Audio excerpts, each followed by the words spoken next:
ચલો નમસ્કાર દોસ્તો, આજના લાઈવ સેશનમાં આપ સૌ મિત્રોનું સ્વાગત છે. ચલો ફટાફટ બધા મિત્રો જોડાઈ જઈશું. મિત્રો એક થોડુંક ટેકનિકલ પ્રોબ્લેમ હતો, એના કારણે આપણે સેશન થોડુંક લેટ થઈ ગયું છે. ચલો વોઇસ વિડીયોનો એક મેસેજ આપી દેજો ફટાફટ.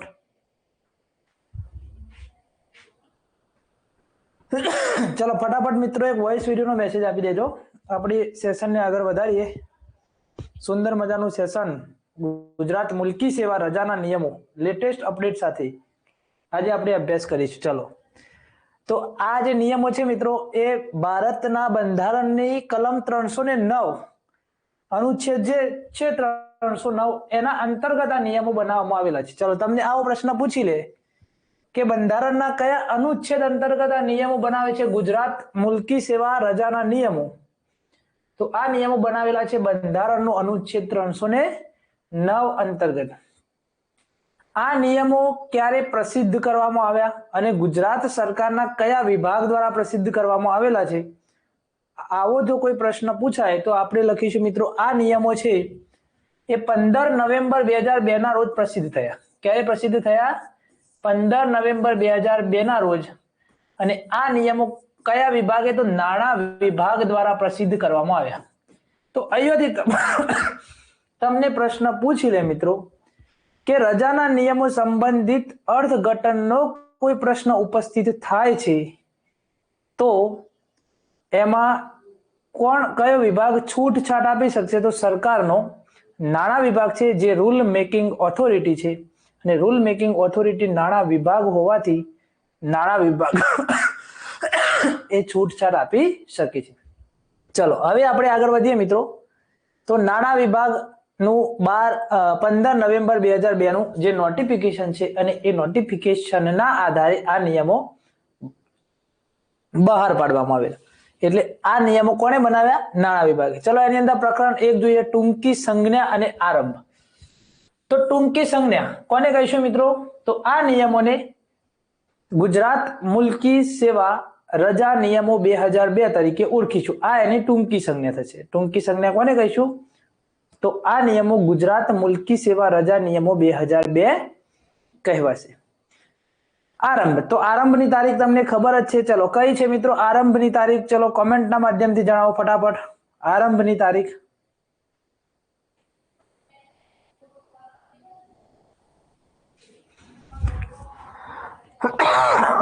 ચલો મિત્રો આરંભની તારીખ કઈ આવશે? Yes, 15 November 2002. ઓકે ચલો. તો આ નિયમો ગુજરાત મુલ્કી સેવા રજા નિયમો, અને એનો આરંભ ગણાશે 15 નવેમ્બર 2002. નિયમ વ્યાપ્તિ કોને લાગુ પડે? એમ વ્યાપ્તિ એટલે સમગ્ર ગુજરાત રાજ્યની અંદર જેની સેવાઓ ઠરાવવા ગુજરાત સરકાર સક્ષમ હોય એવા તમામ કર્મચારી, એટલે કે જેની સેવાની શરતો સંબંધિત ઠરાવ ગુજરાત સરકાર કરાવવા સક્ષમ હોય, મતલબ કે ગુજરાત સરકારના તમામ કર્મચારીઓને આ નિયમો લાગુ પડશે. તો ગુજરાત સરકારના તમામ કર્મચારીઓને આ નિયમો લાગુ પડે છે. અર્થઘટનની સત્તા, અર્થઘટન બાબતનો કોઈ પણ પ્રશ્ન ઉપસ્થિત થાય તો અર્થઘટનની સત્તા કોને રહેશે? ચલો આ પણ તમને ખબર છે મિત્રો, કમેન્ટના માધ્યમથી જણાવો અર્થઘટનની સત્તા કોની રહેશે?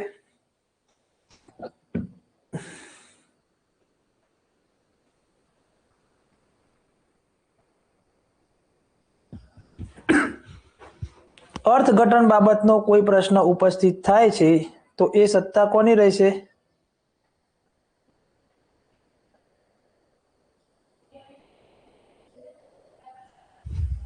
નાણાં વિભાગની. કારણ કે રૂલ મેકિંગ ઓથોરિટી કોણ છે મિત્રો? નાણાં વિભાગ. તો અર્થઘટન બાબતે કોઈ પણ પ્રશ્ન ઉપસ્થિત થશે તો અંતિમ નિર્ણય નાણાં વિભાગનો રહેશે. છૂટછાટની સત્તા, હવે આ નિયમની અંદર કોઈ વ્યક્તિને અથવા વ્યક્તિના કોઈ જૂથને અનુચિત અન્યાય થતો હોય તો સરકારનો કોઈ પણ વિભાગ એમાં છૂટછાટ આપી શકશે, પરંતુ નાણાં વિભાગ સાથે પરામર્શ કર્યા વિના સરકારનો કોઈ વિભાગ આમાં છૂટછાટ આપી શકશે નહીં. એટલે કોઈ વ્યક્તિને અથવા કોઈ વ્યક્તિઓના જૂથને આ નિયમો સંદર્ભે કોઈ અન્યાય થતો હોય, કોઈ જોગવાઈ એવી હોય કે વ્યક્તિને અથવા વ્યક્તિના જૂથને અન્યાયકારી હોય, તો સરકાર એમાં છૂટછાટ આપી શકશે. પણ સરકારનો કોઈ વિભાગ જે છે એ નાણાં વિભાગને પૂછ્યા વિના છૂટછાટ આપી શકશે નહીં. હવે નિયમની જોગવાઈથી કોઈ વ્યક્તિ કે વ્યક્તિઓના વર્ગને ઉચિત મુશ્કેલી ઊભી થાય છે તો તેવા કિસ્સામાં નિષ્પક્ષ અને સંતુલિત ન્યાય માટે કારણોની લેખિત નોંધ કરી સરકાર લેખિત આદેશો દ્વારા જરૂર જણાય તેટલી છૂટછાટ આપી શકશે. પણ કન્ડિશન શું છે મિત્રો? નાણાં વિભાગની પહેલા મંજૂરી લેવી પડશે અને મંજૂરી લીધા પછી જ છૂટછાટ આપી શકાશે. ચલો, કરારની શરતો ન્યાયિક ક્ષમતા, એટલે કોઈ વ્યક્તિ સાથે કોઈ કરાર કરેલા હોય તો એ વ્યક્તિને કરારની જોગવાઈઓ લાગુ પડશે અને આ નિયમોના ઉપરવટે કરાર રહેશે. જેમ કે આપણે જોઈએ જ્ઞાન સહાયક, તો જ્ઞાન સહાયકને પરચુરણ રજા મળવા પાત્ર છે, બીજી કોઈ રજા મળવા પાત્ર નથી, આવો એની સાથે કરાર કરેલો છે. જેમ કે ફિક્સ પગારના એમ્પ્લોય, તો ફિક્સ પગારના જે એમ્પ્લોય છે એમને પરચુરણ રજા મળવા પાત્ર છે અને જે 15 સ્પેશિયલ લીવ તરીકે છે એ સ્પેશિયલ લીવ મળવા પાત્ર છે, કારણ કે એમની અંદર કરારમાં જોગવાઈ કરેલી છે. તો કરાર જેની સાથે કરેલા હોય એવા કર્મચારીને કરારની જોગવાઈ લાગુ પડશે અને એ કરારની જોગવાઈ આ નિયમોના ઉપર રહેશે. તો કરારની ન્યાયિક ક્ષમતા કે સરકારે કોઈ વ્યક્તિ સાથે તેની સેવાના સંદર્ભે કોઈ વિશિષ્ટ પ્રકારના કરારની શરતો કરેલી હોય તો એ કરારની જોગવાઈઓ આ નિયમોના ઉપરવટ રહેશે. ચલો, નિયમ 7, સત્તા વાપરવા બાબત અને તેની સોંપણી બાબત. તો નિયમ 7 છે મિત્રો, સત્તા વાપરવા બાબત અને તેની સોંપણી બાબત. તો આ નિયમો અંતર્ગત પરિશિષ્ટ ની અંદર જે અનુસૂચિ આપેલી છે એ અનુસૂચિની અંદર જે મર્યાદા આપેલી છે એ મર્યાદાઓને આધીન રહી અને સત્તા સોંપણી કરી શકાય છે. સત્તાની શું કરી શકાય છે મિત્રો? સોંપણી. સત્તા સોંપણીના એની અંદર અનુસૂચિની અંદર આપેલી છે જોગવાઈઓ. ચલો, છૂટછાટના કારણો ઓડિટ અધિકારીને દર્શાવવા બાબત. આ નિયમોની અંતર્ગત કોઈ વ્યક્તિને કોઈ વ્યક્તિના જૂથને જો છૂટછાટ આપવામાં આવેલી હોય તો એ છૂટછાટના કારણો ઓડિટ અધિકારીને જાણ કરવા. મિત્રો, આ નિયમોની અંદર તમને કોઈ પણ હોય તો ઓડિટ અધિકારીને એની જાણ કરવાની હોય છે, બરાબર? એટલે છૂટછાટના કારણો પણ ઓડિટ અધિકારીને જાણ કરવાના રહેશે. નિયમ 9 છે મિત્રો, વ્યાખ્યાઓ. અહીંયા સુધી જીસીએસઆર ના જેટલા પણ તમે નિયમો ભણશો જીસીએસઆર ના, એ નિયમ 8 સેમ જ હશે બધા માટે. બધા માટે નિયમ 8 કેવા છે? સેમ. નિયમ 9 એ પણ સેમ છે પણ એની અંદર વ્યાખ્યાઓ આપેલી છે અને જીસીએસઆર ના જેટલા પણ વોલ્યુમ છે એ બધાની અંદર 89 જેટલી વ્યાખ્યાઓ આપેલી છે. એ 89 વ્યાખ્યાઓ પૈકી આપણે રજાના નિયમોમાં કેટલી વ્યાખ્યાઓ અગત્યની છે એનો આપણે અભ્યાસ કરીએ મિત્રો. તો પહેલી જ વ્યાખ્યા છે મિત્રો દિવસ. તો દિવસ કોને ગણીશું? તો સરકારની અંદર મધ્યરાત્રિથી શરૂ થઈ, એટલે ગઈકાલની વાત કરીએ મિત્રો તો ગઈકાલે રાત્રે 12 વાગ્યાથી શરૂ થઈ અને આજની મધ્યરાત્રિ સુધીનો સમયગાળો એટલે એક દિવસ. ટૂંકમાં સરકારમાં તારીખ બદલાય એટલે દિવસ શરૂ થાય. કોઈ વ્યક્તિ બપોરે 12 વાગ્યા સુધી સરકારની અંદર કામ કરે છે તો એને અડધો દિવસ કામગીરી કરી કહેવાય, કારણ કે રાત્રે 12 વાગ્યાથી દિવસ શરૂ થાય છે અને એના પછીની મધ્યરાત્રિ સુધીનો સમયગાળો. રજા, જો આ ખૂબ મહત્વનું છે મિત્રો. રજા એ હક તરીકે માગી શકાય નહીં. તમને સીધો જ પ્રશ્ન પૂછી દે, રજા એ કર્મચારીનો હક છે? યસ ઓર નો? તો નો, રજા એ કર્મચારીનો હક નથી. રજાને હક તરીકે માગી શકાય નહીં. રજા એ સક્ષમ સત્તાધિકારીએ પોતાની વિવેક બુદ્ધિ અનુસાર મંજૂર કરેલી કર્મચારીની ફરજ પરની ગેરહાજરી છે. ચલો મિત્રો, ખૂબ મહત્વનું છે, યાદ રાખજો. રજા હક તરીકે માગી શકાતી નથી. રજા એ સક્ષમ સત્તાધિકારી દ્વારા જે કોઈ કર્મચારી છે એ કર્મચારીની ફરજ પરની ગેરહાજરી. તો સક્ષમ સત્તાધિકારી મંજૂર કરે ત્યારે કર્મચારી ફરજ ઉપર ગેરહાજર રહી શકે અને એ ગેરહાજરી એટલે રજા. પ્રશ્ન આ પરીક્ષામાં પૂછાઈ ગયો કે રજાના હિસાબ કયા ધોરણે રાખવામાં આવે છે? તો રજાનો હિસાબ જે છે એ દિવસના ધોરણે રજાના હિસાબ રાખવામાં આવે છે. કર્મચારી એ રજાઓ દિવસોમાં કમાય છે અને દિવસોમાં ભોગવે છે. એટલે રજાનો હિસાબ કયા ધોરણે રાખવામાં આવે છે આવો પ્રશ્ન પૂછાય તો રજાનો હિસાબ દિવસના ધોરણે રાખવામાં આવે છે. યાદ રાખજો મિત્રો, ખૂબ મહત્વનું છે. કર્મચારી છે એ રજાના દિવસો કમાય છે અને રજાઓ દિવસોમાં જ ભોગવે છે. બરાબર? ચલો, કર્મચારી કયા પ્રકારની રજાઓ કમાય છે? ચલો, આ તમારે કહેવાનું છે. કયા પ્રકારની રજાઓ એ કમાય છે? રજાઓના ઘણા બધા પ્રકાર છે, તમને આપી દઉં મિત્રો. અભ્યાસ રજા છે, રૂપાંતરિત રજા છે, પ્રાપ્ત રજા છે, અર્ધ પગારી રજા છે, પ્રસૂતિ રજા છે, પિતૃત્વ રજા છે. આ રજાઓ પૈકી કર્મચારી કયા પ્રકારની રજા ફરજ દ્વારા કમાય છે? જો સક્ષમ સત્તાધિકારીની મંજૂરી વિના ગેરહાજર રહે. જો રજા એ શું છે? હા, અર્ન લીવ, પ્રાપ્ત રજા અને અર્ધ પગારી રજા. Very good. તો પ્રાપ્ત લીવ એટલે અર્ન લીવ કહીશું અને બીજી છે અર્ધ પગારી રજા. આ બંને રજા ફરજ દ્વારા કર્મચારી કમાય છે. Yes, very good. જો સક્ષમ સત્તાધિકારીની વિવેક બુદ્ધિ અનુસાર એની ફરજ પર ગેરહાજર રહેવાની મંજૂરી આપેલી હોય તો એ રજા કહેવાય. અને જો સક્ષમ સત્તાધિકારીની વિવેક બુદ્ધિ અનુસાર એને મંજૂર ન કરી અને એ ગેરહાજર રહે છે તો એ અનઅધિકૃત ગેરહાજર રહ્યા છે એમ કહી અને એમના ઉપર શિસ્ત વિષયક કાર્યવાહી થઈ શકે છે. રજા પગાર. તો કર્મચારી જ્યારે રજા ઉપર હોય અને સરકાર દ્વારા તેને જે રકમ માસિક રકમ ચૂકવવામાં આવે છે એને કહીશું આપણે રજા પગાર.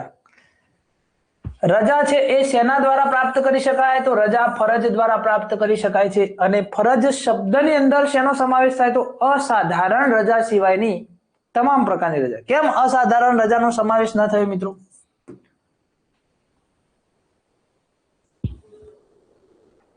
અસાધારણ રજાનો કેમ સમાવેશ ન થયો?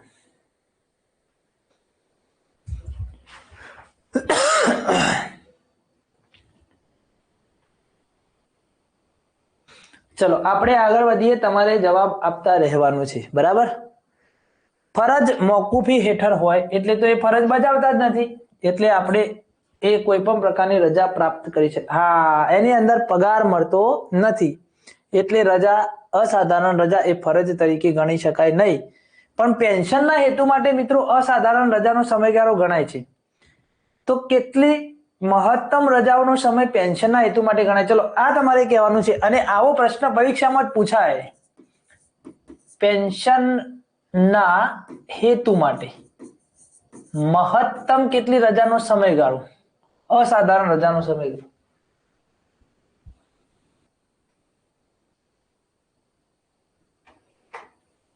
લીવ વિધાઉટ પે એને આપણે કહીશું અસાધારણ રજા. Yes, Chirakumar, very good. 36 માસ આવશે. કેટલો આવશે? 36 માસ. ચલો, મહિનો એટલે કેલેન્ડર વર્ષનો અંગ્રેજી મહિનો. જાન્યુઆરી, ફેબ્રુઆરી, માર્ચ, એપ્રિલ, મે, જૂન, જુલાઈ. 300 રજાઓ છે પ્રતીકભાઈ.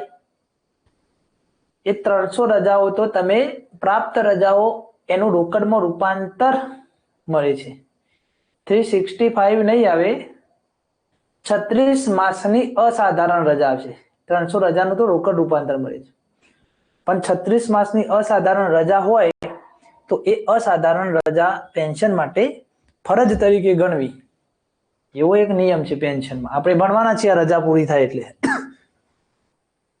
ચલો, શું કેવું થાય છે મિત્રો કે ઉદાહરણ તરીકે 25 જાન્યુઆરી 2026 થી 109 દિવસની રજા ઉપર હોય તો તેમની રજા ક્યારે પૂરી થશે અને તે કઈ તારીખે ફરજ ઉપર હાજર થશે? ચલો, કેલ્ક્યુલેટ કરીને તમે જણાવો મિત્રો. બાજુમાં એક નોટ અને એક પેન લઈ લો અને કેલ્ક્યુલેટ કરીને તમારે કહેવાનું છે. હા, 5 વર્ષથી વધુ રજા ન હોવી જોઈએ. વેરી ગુડ, એ આપણે આવે છે. બરાબર. ચલો, કોઈ કર્મચારી છે એ 25 જાન્યુઆરી 2026 થી, મિત્રો આ લેક્ચર તમારું 25 જાન્યુઆરી લેવાનું હતું એટલે આપણે આની અંદર મેન્શન કરેલું છે, પણ સંજોગો વસાત કેટલાક ટેકનિકલ પ્રોબ્લેમ, આજે પણ ટેકનિકલ પ્રોબ્લેમ હતો એટલે લઈ શકાયું નહીં, પણ ઝડપથી હવે લઈ અને સિલેબસને ફરીથી એકવાર કવર કરી લઈશું.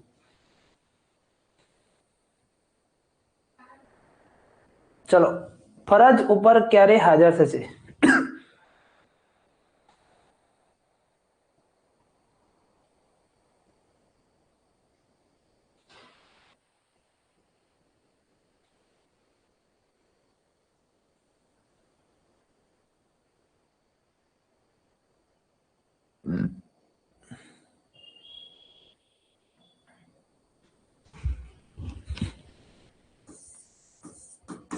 પચીસ જાન્યુઆરી થી 31 જાન્યુઆરી,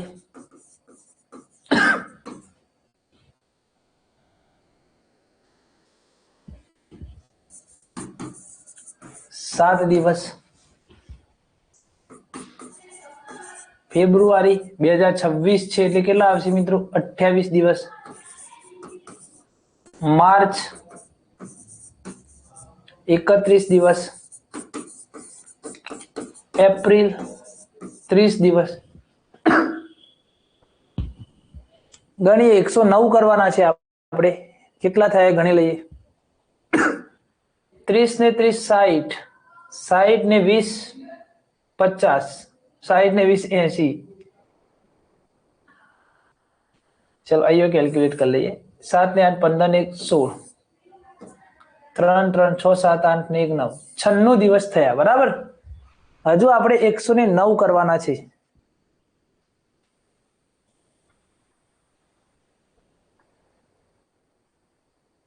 ચલો કેલ્ક્યુલેશન કરીને તમારે કહેવાનું છે મિત્રો. તો મે મહિનાના કેટલા દિવસો થશે? એપ્રિલ અને મે.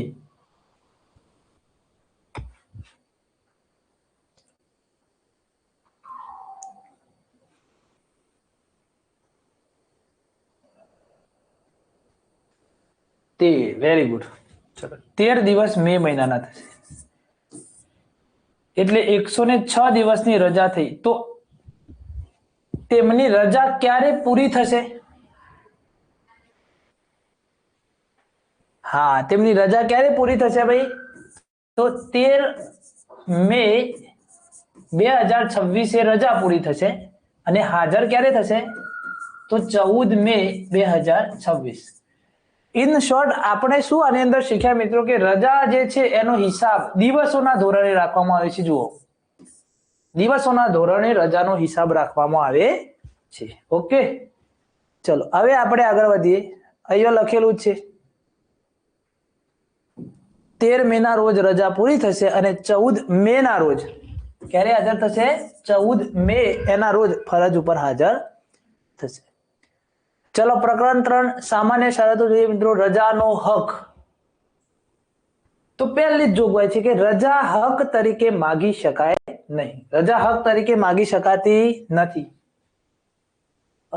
કોને? 3 મે 2026 નહીં આવી જશું બેન, 13 મે 2026 આવે. પણ રજા એ ફરજ ઉપર ગેરહાજર રહેવા માટે સક્ષમ સત્તાધિકારીની વિવેક બુદ્ધિ અનુસાર આપેલી પરવાનગી છે એટલે રજા હક તરીકે માગી શકાય નહીં. આ સ્ટેટમેન્ટ પરીક્ષામાં સાચા ખોટામાં પૂછાય તો આપણે ખાસ યાદ રાખવાનું છે મિત્રો કે રજાને હક તરીકે માગી શકાશે નહીં.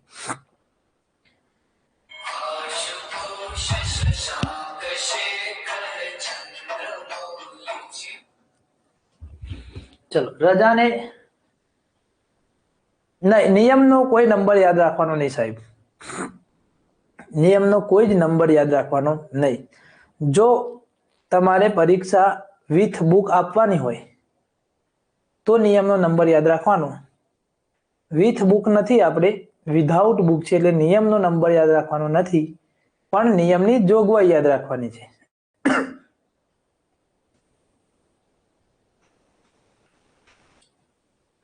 ચલો હવે રજા હક તરીકે માગી શકાય નહીં. કોઈ કર્મચારી રજા ઉપર ગયા છે તો અનિવાર્યપણે આવશ્યક જણાય તો સક્ષમ સત્તાધિકારી રજા નકારી શકે છે. તમે રજાની માંગણી કરી પણ જાહેર હિત માટે જરૂરી હોય તો રજા સક્ષમ સત્તાધિકારી નકારી શકે છે, રજા રદ કરી શકે છે. ના આવે અરુણાબેન, કઈ એક્ઝામમાં વિથ બુક હોય તો જ નિયમના નંબર આવે, અને જો નિયમનો નંબર આવે તો કોઈ અગત્યનો હોય, જેમ કે ગ્રેજ્યુએટીનો 81મો નંબર છે, અગત્યનો છે. અર્ન લીવ એનો 46મો નંબર, બહુ જ અગત્યના હશે તો જ નિયમનો નંબર આવશે, એમ નમ નહીં આવે. બરાબર.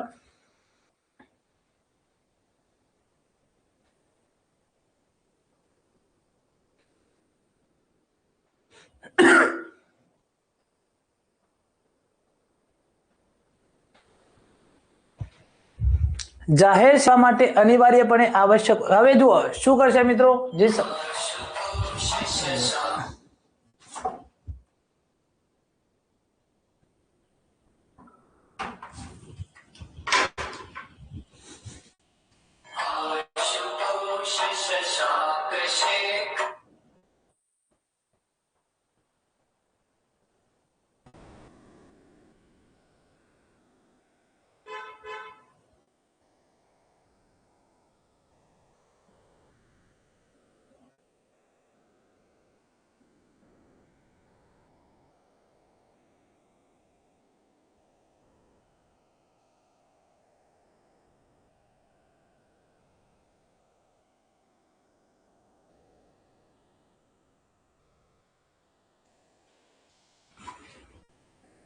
ચલો, કર્મચારી જે રજા છે એ હક તરીકે માગી શકાય નહીં, જાહેર સેવા માટે અનિવાર્યપણે આવશ્યક જણાય તો સક્ષમ સત્તાધિકારી શું કરી શકશે? એમ સક્ષમ સત્તાધિકારી શું કરી શકે અને શું ન કરી શકે એ પરીક્ષામાં પૂછાય. તો કર્મચારીની રજાની માંગણી નો અસ્વીકાર કરી શકે, અસ્વીકાર કરી શકે. ચલો, બીજું શું છે? તો કર્મચારી ની રજા રદ કરી શકે, મંજૂર કરી હોય તો રદ પણ કરી શકે, રજા રદ કરી શકે. ત્રીજું શું કરી શકે? તો કર્મચારી ને રજા પરથી ફરજ પર પરત બોલાવી શકે. ચલો, આ ત્રણ રજા રદ કરી શકે, રજા નામંજૂર કરી શકે, અને રજા ઉપર ગયા હોય કોઈ કર્મચારી અને કચેરીને એમની જરૂરિયાત જાહેર હિત માટે જરૂરી બની તો એવા કર્મચારીની રજાને તે રદ પણ કરી. હવે ધારો કે તમારી જ વાત કરીએ, તમે રજા ઉપર ગયા છો કોઈ જગ્યાએ ફરવા અને તમારી આવશ્યકતા ઊભી થઈ કચેરીની, આવશ્યક અનિવાર્ય સંજોગોમાં, તો સક્ષમ સત્તાધિકારી તમારી રજા રદ કરી શકે અને તમને ફરજ પર પરત બોલાવી શકે છે.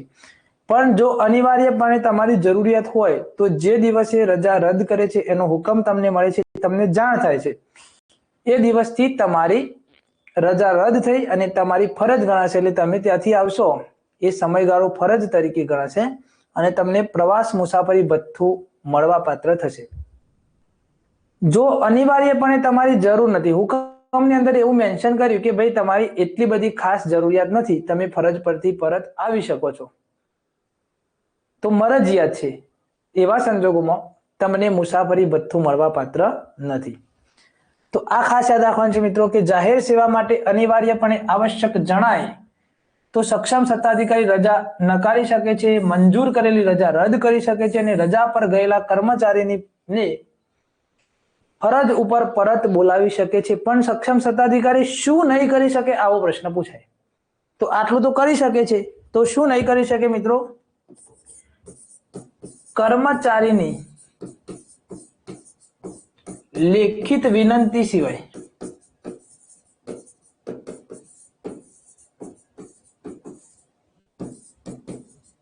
કર્મચારી એ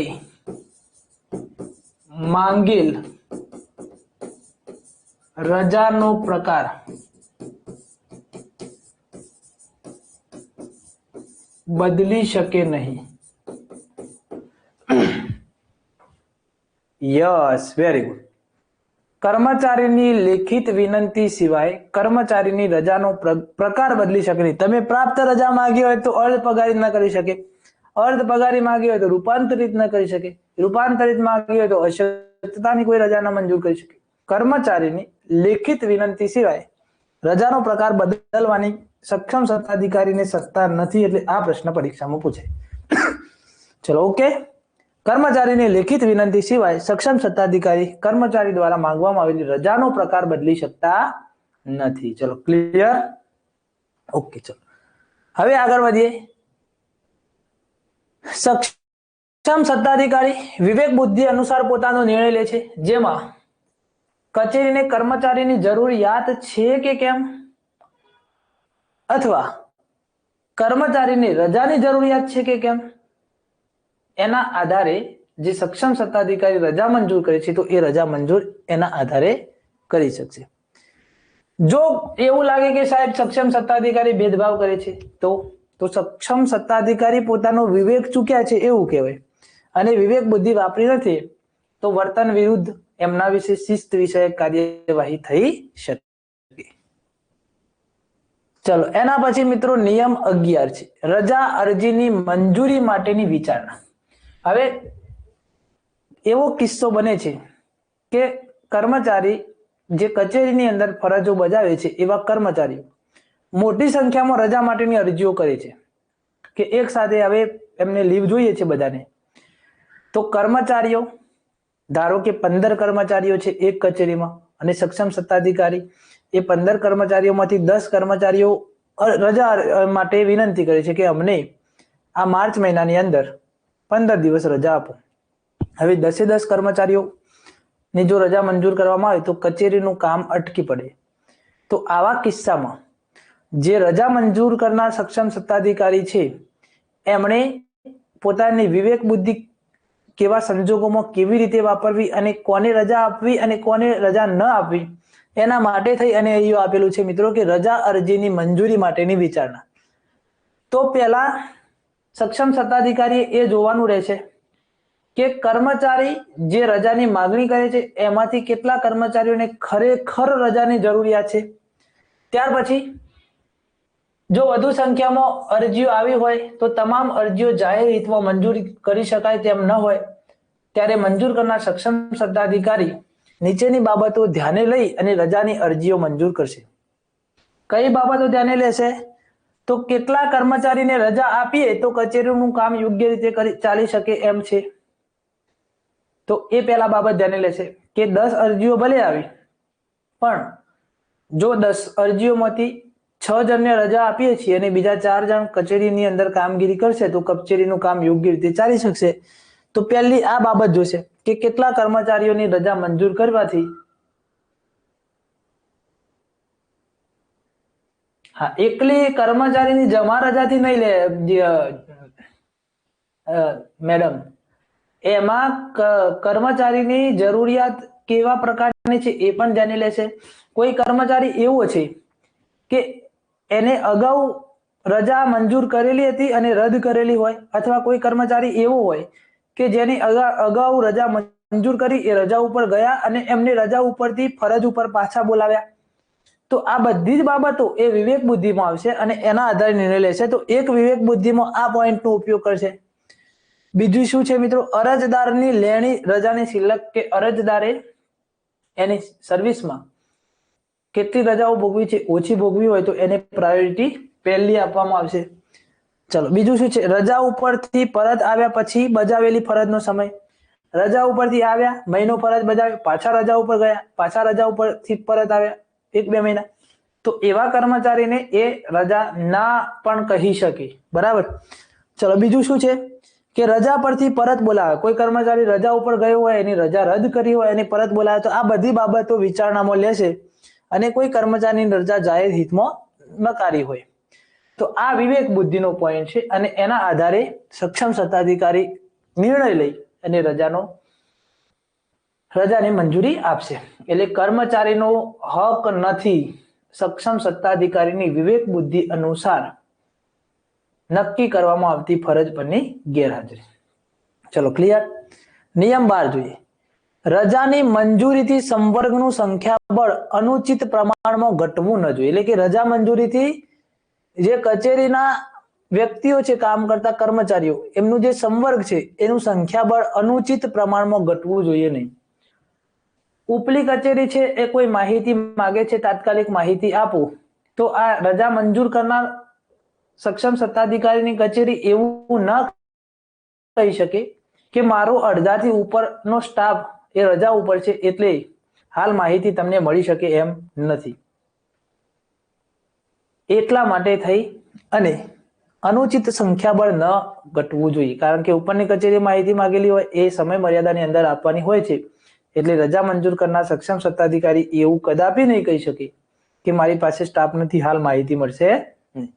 કારણ કે રજા મંજૂર એને કરવાની છે, વિવેક બુદ્ધિનો ઉપયોગ કરી અને મંજૂર કરવાની થશે. ચલો નિયમ 13 રજા દરમિયાન હવાલો. જો મિત્રો આમાંથી પરીક્ષામાં તમને પૂછાય કે 120 દિવસથી ઓછો સમયગાળો હોય તો તે જ મથકના કર્મચારીને હવાલો આપો. 120 દિવસથી ઓછા સમયગાળા માટે તે જ મથકના અન્ય કર્મચારીને એના રજા દરમિયાન હવાલો આપવો. અને 120 દિવસથી વધુનો સમયગાળો હોય, વધુ, તેવા કિસ્સામાં શું થશે મિત્રો? અપવાદ રૂપ કિસ્સામાં જ બને ત્યાં સુધી એ જ મથકના કર્મચારીને આપવાનો છે, પણ અપવાદ રૂપ કિસ્સામાં અન્ય મથકના કર્મચારીને હવાલો સોંપી શકાશે. જો ખાસ મહત્વનું છે, આ બાબત યાદ રાખજો કે રજા દરમિયાન જ્યારે હવાલો સોંપવાનો થાય તો 120 દિવસથી ઓછો સમયગાળો હોય તો તે જ મથકના કર્મચારીને સોંપવો.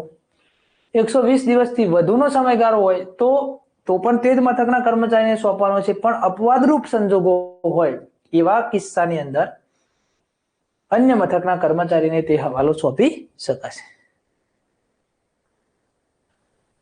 હવે ઓલ ઇન્ડિયા સર્વિસ ના કોઈ અધિકારી રજા ઉપર જાય છે તો તેઓ આ બાબતની અંદર જે વહીવટી સેવા આપણા ગુજરાતની અંદર GAS કેડરના કોઈ અધિકારી છે એમને હવાલો સોંપવાનો રહેશે. રાજ્ય સેવાના અધિકારીને હવાલો સોંપવાનો રહેશે. નિયમ 14 રજાના એક પ્રકારમાંથી બીજા પ્રકારમાં રૂપાંતર. કોઈ કર્મચારીએ આજે કોઈ પણ પ્રકારની રજા લીધી, એના ખાતામાં ભવિષ્યની અંદર કોઈ રજા જમા થાય છે તો એ રજા કમાય છે તો પાછલી અસરથી એ રજાનું રૂપાંતર કરાવી શકે છે. તો રજાનું એક પ્રકારમાંથી બીજા પ્રકારમાં રૂપાંતર કરાવી શકાય પાછલી અસરથી. પણ કર્મચારીની માંગણીને અનુરૂપ રજાનું એક પ્રકારની પાછલી અસરથી અમલમાં આવે એવી રીતે મળવાપાત્ર અને લેણી અન્ય રજામાં રૂપાંતર કરી શકાય છે, પરંતુ હક તરીકે ના કહી શકાય કે ભાઈ મારું રૂપાંતર તમે કરી જ આપો. પહેલા અર્ધ પગારી રજા મૂકી, પછી એમ થાય છે કે મને અડધો પગાર મળ્યો એના કરતા મને પૂરો પગાર મળ્યો હોત તો સારું હોત, તો એ પાછળથી એ રૂપાંતર લઈ શકશે પણ હક તરીકે માગી શકશે નહીં.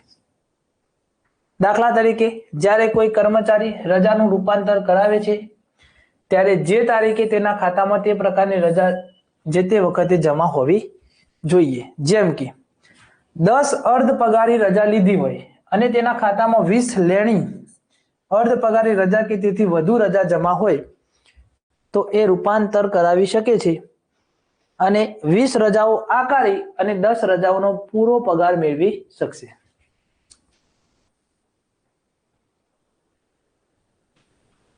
એનું અન્ય પણ ઉદાહરણ જોઈએ મિત્રો કે કોઈ કર્મચારી એવો છે કે જેણે 2 વર્ષ પહેલા માંદગીના કારણસર અર્ધ પગારી રજા મૂકી. કોઈ કર્મચારી બીમારીના કારણસર અર્ધ પગારી રજા મૂકી, પછી તેને જાણ થઈ કે જો રૂપાંતરિત રજા મૂકી હોત તો મને પૂરો પગાર મળત, તો 2 વર્ષ પછી પણ આનું રૂપાંતર એ કરી શકશે. પણ સક્ષમ સત્તા હક તરીકે માગી શકશે નહીં.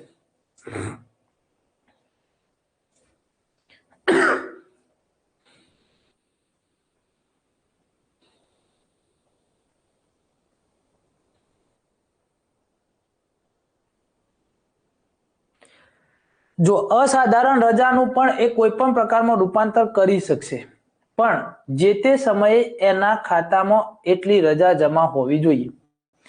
ચલો, ધારો કે જૈનિશભાઈનો પ્રશ્ન છે કે ધારો કે કોઈ કર્મચારીએ 20 અર્ધ અસાધારણ રજા મૂકી. 20 દિવસ કઈ મૂકી ભાઈ? અસાધારણ રજા મૂકી, બરાબર. હવે એ ફરજ દ્વારા રજાઓ કમાય છે. ધારો કે હવે તમારો પ્રશ્ન છે કે વેકેશન કર્મચારી માટે છે, તો વેકેશન કર્મચારી છે, હવે 20 અસાધારણ રજા વેકેશનના કર્મચારી તરીકે તમે મૂકી છે અને તમારા ખાતાની અંદર જ્યારે 40 અર્ધ પગારી રજા જમા થાય છે, અર્ધ પગારી, ત્યારે તમે આ અસાધારણ રજાનું રૂપાંતર કરાવી અને અસાધારણ રજા દરમિયાન જે પગાર નથી મેળવ્યો એ પગાર 40 અર્ધ પગારી રજા કરાવી અને મેળવી શકશો અને તમારા ખાતામાંથી 40 અર્ધ પગારી ડેબિટ થશે. જો નોન વેકેશનલ કર્મચારી છે તો એ પ્રાપ્ત રજાનું રોકડમાં રૂપાંતર કરાવી શકશે. પણ આ ક્યારે કરાવી શકશે મિત્રો? હક તરીકે માગી શકશે નહીં. સક્ષમ સત્તાધિકારીની વિવેક બુદ્ધિ અનુસાર કરાવી શકશે. સક્ષમ સત્તાધિકારી કરાવી આપે તો ઓકે, એ ના પાડે તો કરાવી શકશે નહીં, બરાબર. અહીંયા જે અસાધારણ રજા ડેબિટ થઈ હતી એ દૂર થઈ જશે અને તમારી 40 અર્ધ પગારી રજા ડેબિટ થઈ જશે. ચલો, ક્લિયર?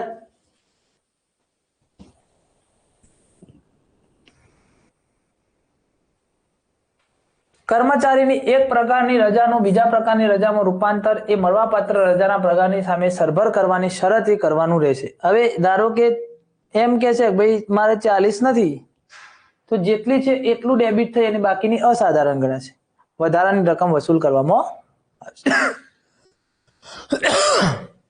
પાછળથી કમાવાની શરતે નહીં, પણ જે તારીખે જમા હોય, તમે આજે રૂપાંતર કરવા માંગો છો તો આજે તમારા ખાતામાં 40 અર્ધ પગારી રજા જમા હોવી જોઈએ, તો જ એનું રૂપાંતર થઈ શકે.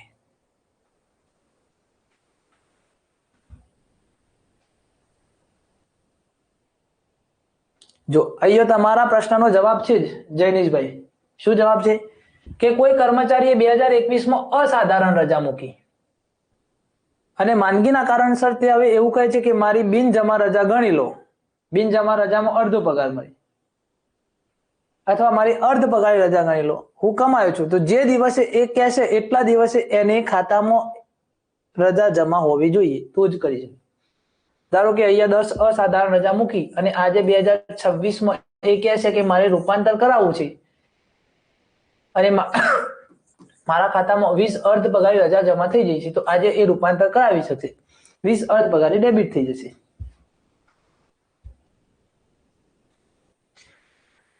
ચલો, બિનજમા રજા એ કોને મળશે મિત્રો? હવે આપણે બિનજમા રજા જોઈએ. બિનજમા રજા કોને મળશે? તો એ કાયમી કર્મચારીને મળે છે. જો આ ખાસ યાદ રાખવાનું છે તમારે.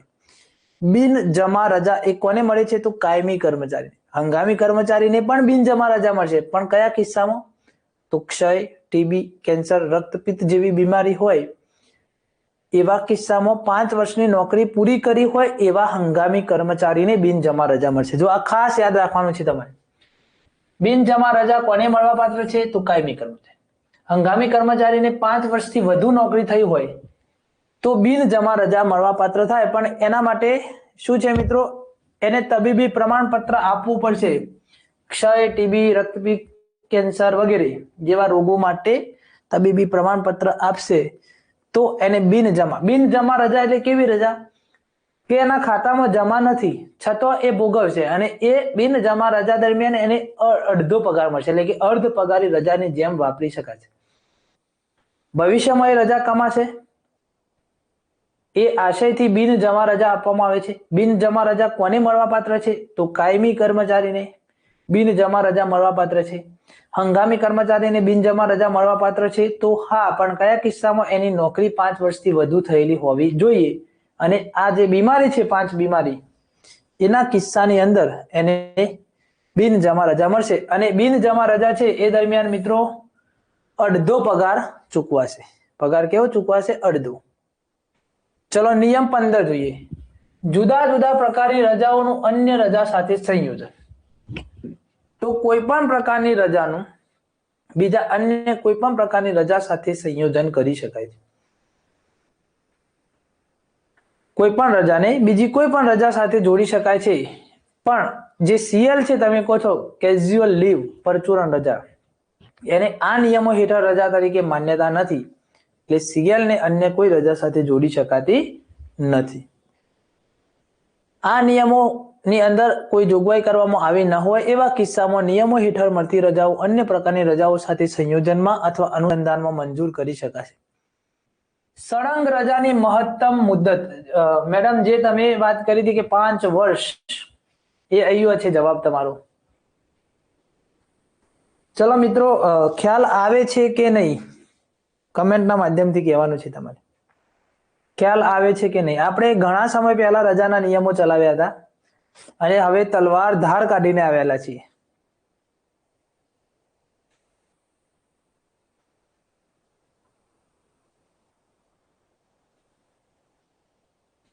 યસ, હવે તલવારને ધાર કાઢેલી છે. ચિરાગભાઈ, ઓકે. ચલો, તો સળંગ રજાની મહત્તમ મુદ્દત, એની અંદર શું છે? તો કોઈ પણ કર્મચારીને સમગ્ર નોકરી દરમિયાન 5 વર્ષથી કોઈ પણ પ્રકારની વધારે રજા મંજૂર કરી શકાશે નહીં. હા, કોઈ પણ કર્મચારીની સમગ્ર નોકરી દરમિયાન 5 વર્ષથી વધારે કોઈ પણ પ્રકારની રજા મંજૂર કરી શકાશે નહીં. અપવાદરૂપ સંજોગોમાં 5 વર્ષ કરતા વધારે સમયગાળાની રજા સરકાર ઈચ્છે તો મંજૂર કરે. જો મિત્રો, આ ખાસ મહત્વનું છે કે 5 વર્ષથી વધારે કરવાની નથી, બરાબર? સામાન્ય સંજોગોમાં. આ કેવા છે? સામાન્ય સંજોગોમાં. પણ કોઈ અપવાદરૂપ સંજોગો હોય તો સરકાર મંજૂરી આપે છે. અપવાદરૂપ સંજોગો હોય તો 5 વર્ષથી વધુ માટે સરકાર મંજૂરી આપે છે. પણ આ 5 વર્ષથી વધુનો જેટલો સમયગાળો એ રજા ઉપર રહેશે, આમાં કોઈ લિમિટ નથી. અપવાદરૂપ કિસ્સો હોય તો એમાં કોઈ લિમિટ નથી, સરકાર મંજૂર કરી શકે છે. સરકાર એટલે વહીવટી વિભાગ, એ મંજૂર કરી શકે છે. પણ આમાં કન્ડિશન શું રહેશે મિત્રો? કે 5 વર્ષથી જેટલી વધુ એ રજા અપવાદરૂપ સંજોગોમાં ભોગવશે એ સમય પેન્શન પાત્ર ગણાશે નહીં. એ સમય પેન્શનના હેતુ માટે ગણાશે નહીં, પેન્શન પાત્ર નથી. ચલો, ઓકે, આગળ વધીએ. હવે મહત્તમ 5 વર્ષ સુધી જ રજા મંજૂર કરી શકાય. અપવાદરૂપ સંજોગોમાં સરકાર 5 વર્ષથી વધુ સમયગાળા માટે નિર્ણય લઈ શકશે, પણ 5 વર્ષ ઉપરાંતનો જે સમયગાળો છે એ પેન્શન પાત્ર ગણાશે નહીં. ચલો, નિયમ 17 જોઈએ. ફરીથી રજા લેવાના આશયથી રજાના અંતે ફરજ ઉપર હાજર થવાની પરવાનગી આપી શકાશે નહીં. કોઈ કર્મચારી છે, એ રજા ઉપર છે અને રજા ઉપરથી પાછા ફરે છે અને પાછા ફરીને પાછા રજા ઉપર જવાના છે. આવા ઈરાદાથી રજા લેવા માટે કે હાજર થવા માટે આવે છે તો એને હાજર થવાની પરવાનગી આપી શકાશે. હવે ધારો કે કોઈ કર્મચારી છે, એ અર્ધ પગારી રજા ઉપર કે પૂરા પગારી, જે કહીએ, રૂપાંતરિત રજા ઉપર છે અને વેકેશન પડવાનું છે. ધારો કે 3 મે એ વેકેશન પડવાનું છે અને 1 મે તે હાજર થવા આવે છે અને 1 મે હાજર થવા આવે છે અને વેકેશન પછી પાછા રજા ઉપર જવાના છે, તો આવા કિસ્સામાં એમને હાજર થવા માટે પરવાનગી આપી શકાશે નહીં. હાજર થઈને પાછા રજા ઉપર જવાના હોય તો પરવાનગી આપી શકાશે નહીં. કેમ ના આપી શકાય? એનું કારણ અહીંયા છે મિત્રો, કે જો સક્ષમ સત્તાધિકારી છે એને રજા મંજૂર કરવાની સત્તા કેટલી રજાઓની છે? 120 દિવસ.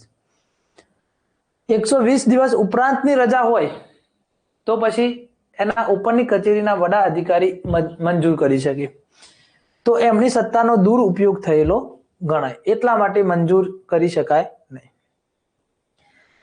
નાણાં વિભાગે 1 ડિસેમ્બર 2006 ના રોજ એક નવું નોટિફિકેશન આપ્યું મિત્રો. એમાં એવું કહ્યું કે કોઈ કર્મચારી છે એ રજાની પરવાનગી માટે અરજી કરે છે અને તેની રજા મંજૂર કરવામાં આવતી નથી અને તે 1 વર્ષ સુધી વગર પરવાનગી ગેરહાજર રહે છે. ધારો કે કોઈ કર્મચારી 120 દિવસ સુધી રજા ઉપર હતા, તેઓ હાજર થયા, હાજર થઈ તેમનો 120 દિવસનો સમયગાળો પૂરો થઈ ગયો અને ફરીથી એ હાજર થતા નથી પણ ફરીથી રજા લંબાવવા માટે અરજી કરી છે. તો રજા લંબાવવા માટે જ્યારે અરજી કરે છે અને સક્ષમ સત્તાધિકારી ના પાડે છે, અસ્વીકાર કરે છે કે ભાઈ હવે તમારી રજા લંબાવી આપવામાં આવશે નહીં અને રજા મંજૂર કર્યા સિવાય પછી એ 1 વર્ષ સુધી ગેરહાજર રહે તો નોકરીમાંથી રાજીનામું આપ્યું છે એમ ગણાશે. એમને 3 નોટિસો આપવાની, હિયરિંગની તક આપવાની અને પછી નિર્ણય લેવાનો, નોકરીમાંથી રાજીનામું આપ્યું છે એમ ગણાય. તો વગર પરવાનગીએ 1 વર્ષ સુધી જો કોઈ કર્મચારી રજા ઉપર રહે છે સળંગ, તો એને નોકરીમાંથી રાજીનામું આપ્યું છે એમ ગણાશે. શરત એ રહેશે કે એને સાંભળવાની એક તક આપવાની રહેશે. રજા માંગણી માટેની નમૂનો કયો છે મિત્રો? ચલો આ તમારે કહેવાનું છે. રજા માંગણીનો નમૂનો કયો છે? નમૂનાઓ. એમાં નમૂનો 1 શેના માટેનો છે? નમૂનો 2 શેના માટેનો છે?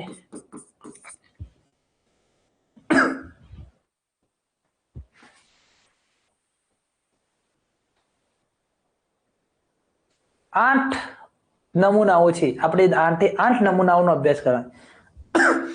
અગાઉ તમે જે લેક્ચર જોયા હશે મિત્રો, એમાં તમે 5 નમૂનાઓ સુધી જ અભ્યાસ કર્યો છે અને આપણા જે નવા અપડેટ મટીરિયલની અંદર 8 નમૂનાઓ છે. એ મટીરિયલની તમને જે સોફ્ટ કોપી છે એ પીડીએફ કરી અને મોકલી આપીશ. આ પીપીટી અલગ વસ્તુ છે, આપણી સોફ્ટ કોપી અલગ વસ્તુ છે. ચિરાગભાઈ ચલો જણાવો મિત્રો, નમૂનો 1 શેના માટેનો છે અને નમૂનો 2 શેના માટેનો છે? હા, નમૂનો 1 શેના માટે છે મિત્રો? રજાની માગણી અથવા રજાની મુદ્દત લંબાવવા માટેનો. એટલે અહીંયા માગણી જ કરી ટૂંકમાં.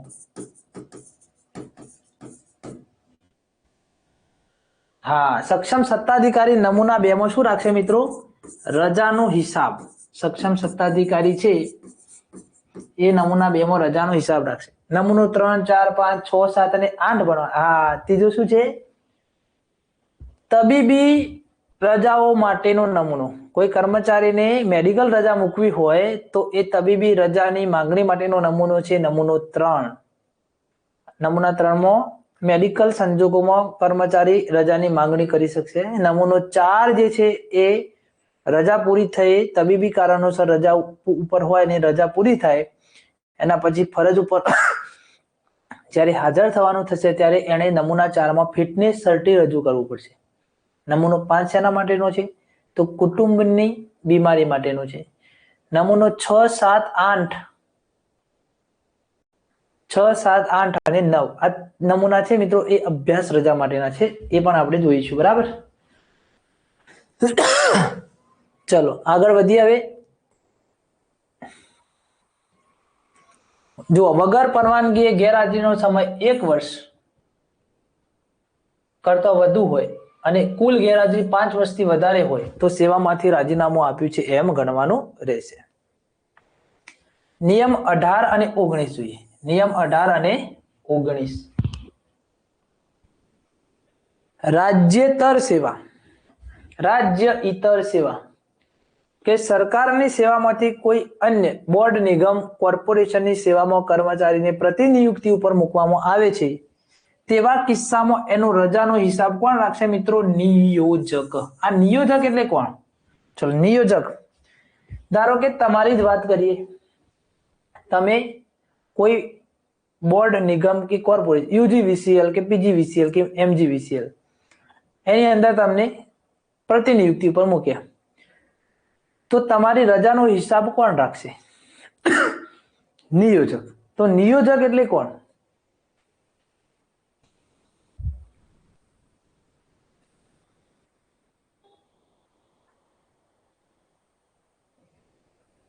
અને આ જે નિયોજક છે મિત્રો એ પ્રતિનિયુક્તિના કિસ્સામાં 120 દિવસ સુધીની રજા મંજૂર કરી શકશે. 120 દિવસ ઉપરાંતની જો રજાની જરૂર પડે તો ખાતાના વડાને નિયોજક મોકલશે કે ભાઈ તમારા કર્મચારીને હવે 120 દિવસ સુધી હું મંજૂર કરી શકું એમ છું.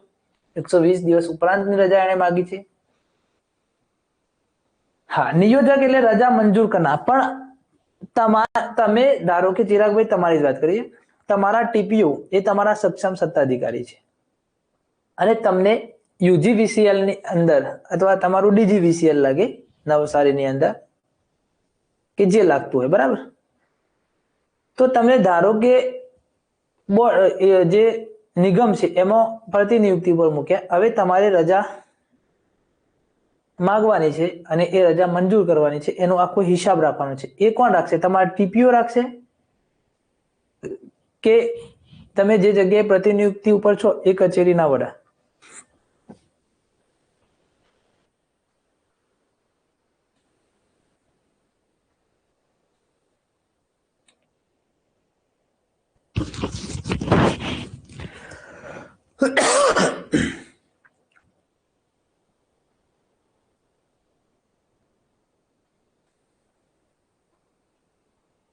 હા, જે તે નિયોજક એટલે કોણ ગણાશે મિત્રો?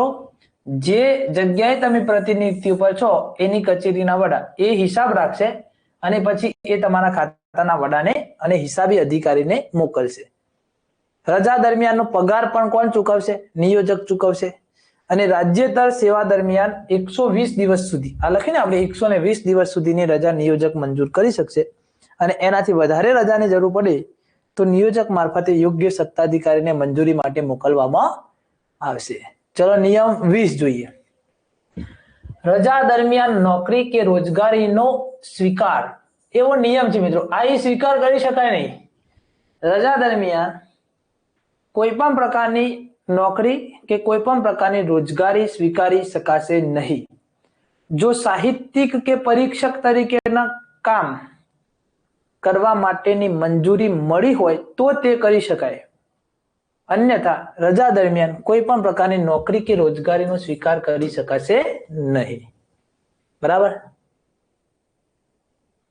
જો સાહિત્યિક કે પરીક્ષક તરીકેની કામ કરવાની મંજૂરી આપેલી હોય તો એ કરી શકાય. પણ જો કોઈ સરકારે રજા દરમિયાન અન્ય કોઈ રોજગારી માટેની છૂટ આપેલી હોય, અપવાદરૂપ સંજોગોમાં આવું બધું થતું હોય તો રજાનો પગાર સરકાર નિર્દેશ કરી દે તો તમારે એ જે કમાયા છો એ જમા કરાવશો તો રજાનો પગાર મળે, એવું બધું હોય. પણ લગભગ આવો કિસ્સો બનતો નથી. એટલે આપણે ખાસ આ જ યાદ રાખવાનું છે કે રજા દરમિયાન કોઈ પણ પ્રકારની નોકરી કે રોજગારી સ્વીકારી શકાશે નહીં.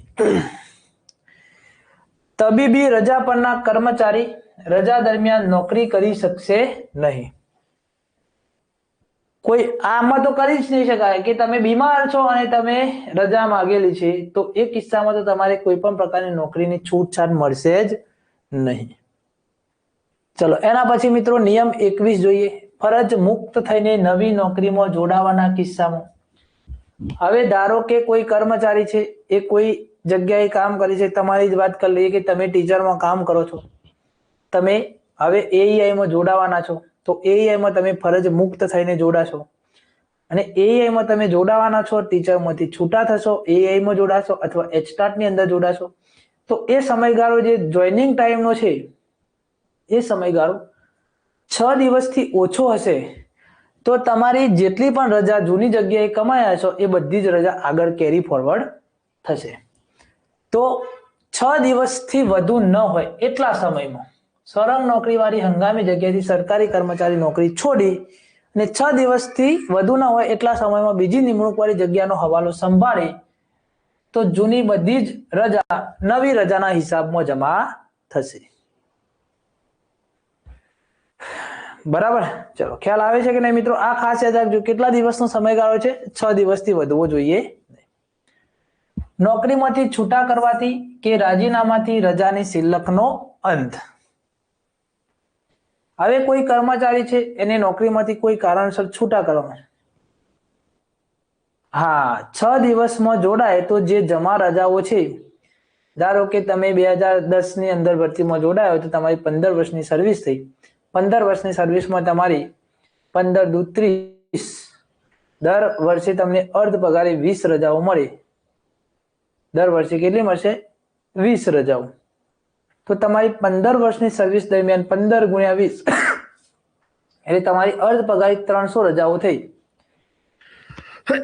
અર્ધ પગારી તો એ આમાં જોડે જાઓ એમાં, તો એ 300 પગારથી તમારી અર્ધ પગાર રજાઓ તમારી જમા રહેશે અને બીજી નવી પ્રાપ્ત રજાઓ પછી તમે કમાતા થઈ જશો. એટલે તમે 300 અર્ધ પગાર જમા થઈ એટલે 150 તો કમાઈ લીધી પૂરા પગારી, બાકી 150 ભેગી કરવાની થાય. 10 વર્ષ નોકરી કરશો એટલે બીજી 150 થઈ જાય, તમને રજાનું રોકડ રૂપાંતર મળવા પાત્ર થઈ જાય.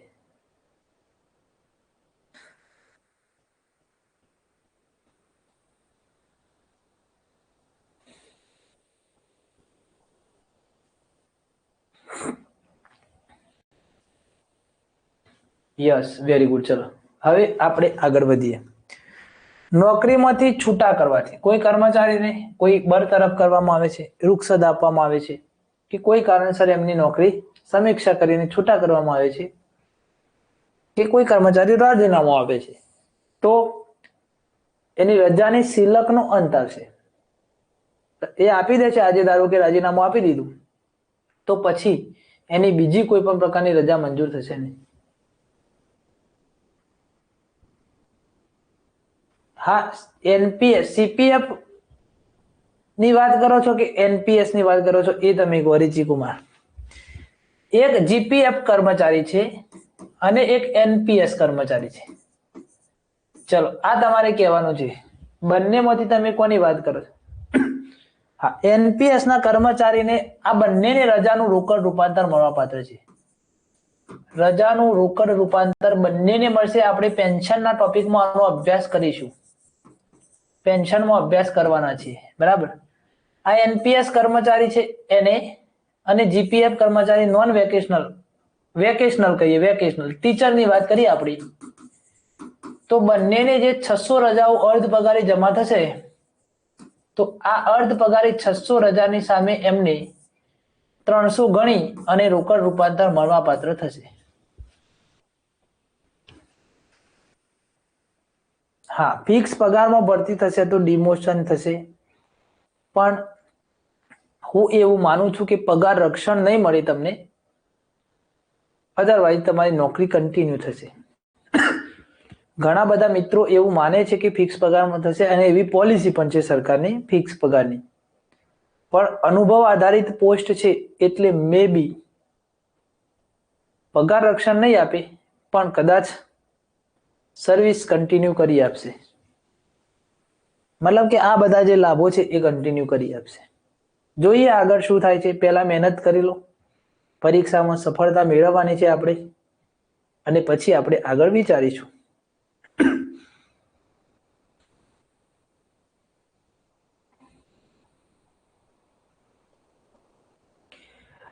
રિચી કુમાર, આપણે આને છે ને પેન્શનના ટોપિકમાં આ જોઈશું. આ મળવાપાત્ર બંનેને છે, બરાબર. આ ટોપિક પેન્શનમાં આપણે અભ્યાસ કરવાના છે. ચલો, નોકરીમાંથી છૂટા કરવાથી કે રાજીનામું આપશે એટલે રજાની સિલકનો એનો અંત થશે, પછી એને કોઈ રજા ઉપર મૂકી શકાય નહીં, બરાબર. નોકરીમાંથી રાજીનામું, બળતરફી કે દૂર કરવાના કિસ્સામાં તે તારીખથી જમા રજાનો અંત આવશે. એટલે એમને પછી રજા ઉપર ના મોકલી શકાય કે ચાલ તારે રાજીનામું આપી દીધું, હવે રજા ઉપર ઉતરી જતું, રજા તો ફરજ ગણાશે.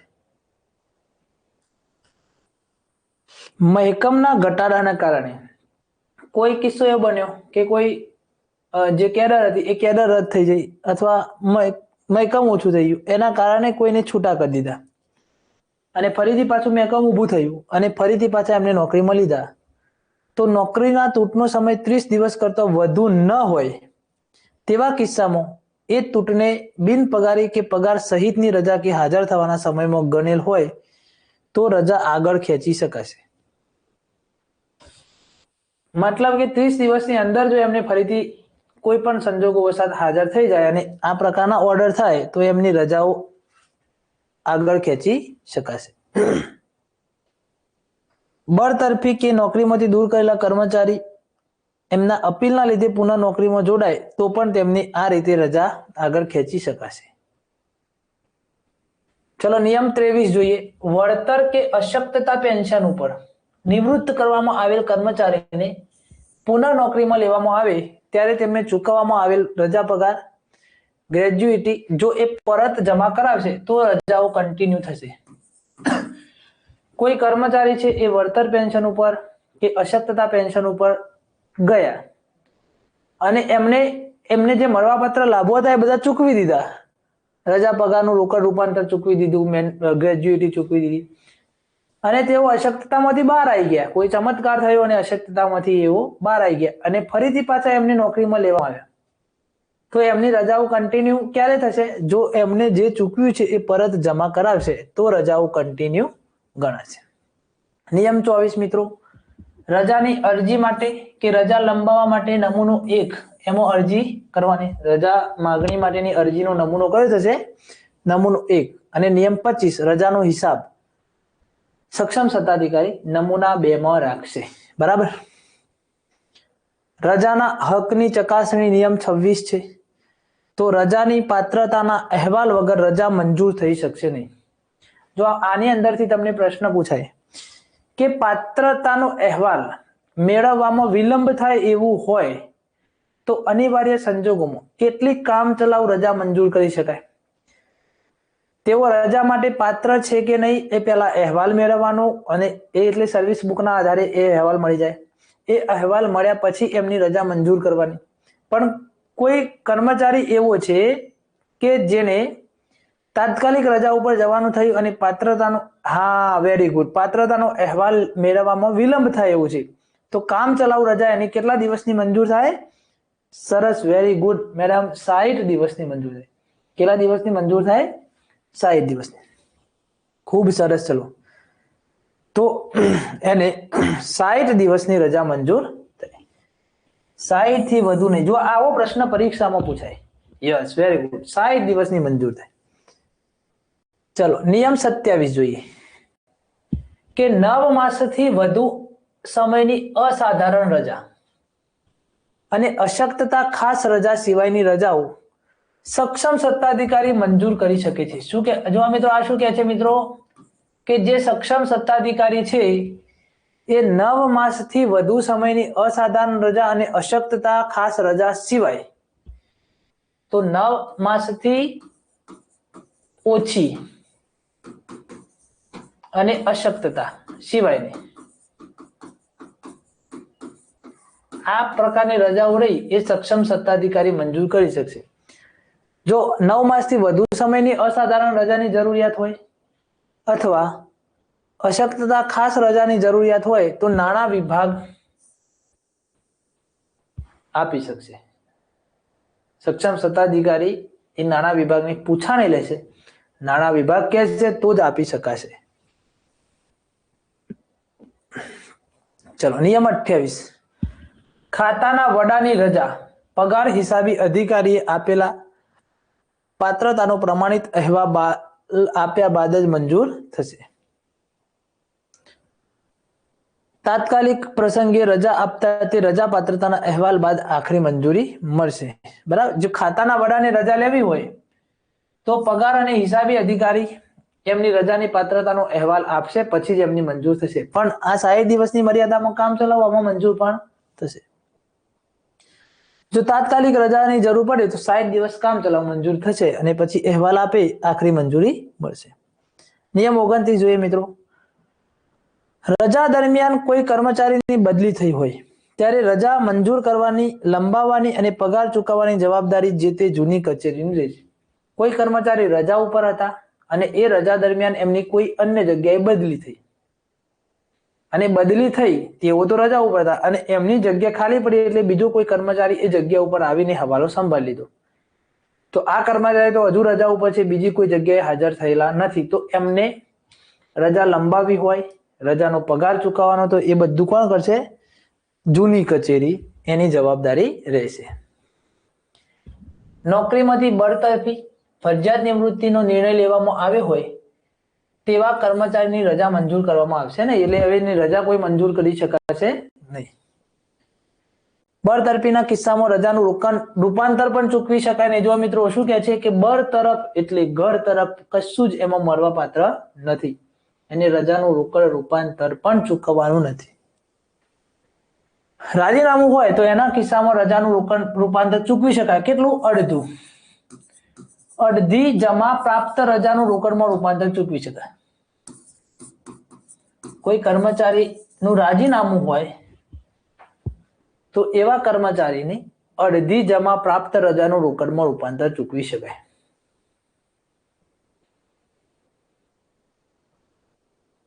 બરતરફી હોય તો રજાનું રોકડમાં રૂપાંતર ચૂકવવાનું નથી. રાજીનામું હોય તો જે જમા પ્રાપ્ત રજાઓ છે એની અડધી રજાનું રોકડમાં રૂપાંતર ચૂકવવાનું છે. નિવૃત્તિ હોય તો 300 રજાની મર્યાદામાં રોકડમાં રૂપાંતર ચૂકવવાનું છે. સ્વૈચ્છિક નિવૃત્તિ હોય તો પણ 300 રજાની મર્યાદામાં રોકડ. જો સ્વૈચ્છિક નિવૃત્તિ વસ્તુ અલગ છે મિત્રો, વીઆરએસ, અને રાજીનામું વસ્તુ અલગ છે. તો રાજીનામું હોય તો જમા પ્રાપ્ત અડધી રજાનું રોકડમાં રૂપાંતર મળવા પાત્ર થશે. ચલો નિયમ 31 જોઈએ કે વારંવાર તબીબી કારણોસર રજા ઉપર જતા કર્મચારી માટે તબીબી મંડળ કે તબીબી અધિકારીનું ધ્યાન રજા મંજૂર કરનાર અધિકારી દોરવું. કોઈ કર્મચારી છે એ વારંવાર તબીબી કારણોસર કે સાહેબ હું બીમાર છું, મારી રજા ઉપર જવાનું થશે, તો વારંવાર આવું કરે છે, તો આવા કિસ્સામાં એક તબીબી મંડળનું ધ્યાન સક્ષમ સત્તાધિકારી દોરશે કે ભાઈ તમે તબીબી મંડળની પાસે જઈ તપાસ કરાવો અને તમારી શારીરિક યોગ્યતાનું પ્રમાણપત્ર લઈને આવો. તો તબીબી મંડળનું ધ્યાન દોરશે સક્ષમ સત્તાધિકારી. તબીબી મંડળની રચના તો પહેલા 4 તબીબી મંડળ હતા, અત્યારે દરેક જિલ્લાની અંદર તબીબી મંડળ છે. તબીબી મંડળ 9 સભ્યોનો બનેલો હોય. જો આવો પ્રશ્ન પૂછાય, પહેલા કયા 4 જિલ્લામાં હતા મિત્રો? કોઈને યાદ હોય તો જણાવો મિત્રો. 4 જિલ્લાની અંદર પહેલા તબીબી મંડળ હતા. અમદાવાદ, વડોદરા, સુરત અને ચોથો કયો છે? હા, જામનગર. વેરી ગુડ, સરસ. અત્યારે હાલ તમામ જિલ્લાઓની અંદર તબીબી મંડળ છે. આ તબીબી મંડળ છે એ કેટલા સભ્યોનું છે? તબીબી મંડળ 9 સભ્યોનું. કેટલા સભ્યોનું છે મિત્રો? 9 સભ્યોનું. અને તબીબી તપાસ દરમિયાન 3 સભ્યોએ ફરજિયાત હાજર રહેવાનું. ફરજિયાત હાજર રહેવાનું. અને એમાં રોગના નિષ્ણાતે અને અધ્યક્ષે ફરજિયાત હાજર રહેવાનું રહેશે. યસ, ચલો.